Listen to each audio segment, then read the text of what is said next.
ដើម្បីឲ្យសុខភាពផ្លូវកាយនិងផ្លូវចិត្តមានភាពរឹងមាំនៅពេលចាស់ទៅគួរតែមានការថែទាំខ្លួនឯងជាប្រចាំក្នុងជីវិតប្រចាំថ្ងៃយើងអាចធ្វើបែបនេះ 1. ថែរក្សាសុខភាពផ្លូវកាយ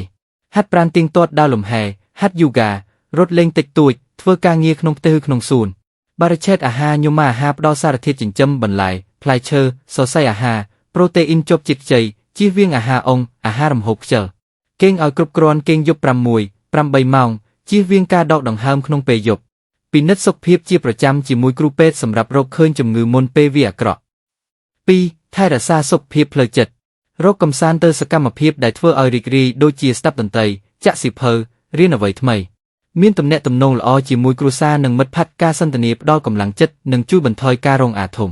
បំព្រួយនឹងអារម្មណ៍និងអំណរធ្វើសមាធិសរសេរការស្រឡាញ់ជីវិតសូត្រព្រះធម៌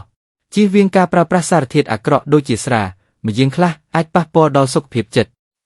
3. រកគោលបំណងនិងអត្ថន័យក្នុងជីវិត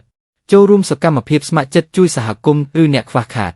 បន្តរៀនឬបង្រៀនអ្នកដទៃចែករំលែកបទពិសោធន៍ទទួលស្គាល់ភាពចាស់ជារឿងធម្មជាតិពេលដែលទទួលយល់អំពីវាអារម្មណ៍យើងនឹងស្ងប់ស្ងាត់ជាងមុនសេចក្តីសន្និដ្ឋានជីវិតវាធម្មជាតិចាស់ទៅប៉ុន្តែយើងអាចចាស់ដោយសុខភាពល្អនិងមានអំណរប្រសិនបើយើងចាប់ផ្ដើមថែខ្លួនឯងចាប់ពីពេលនេះ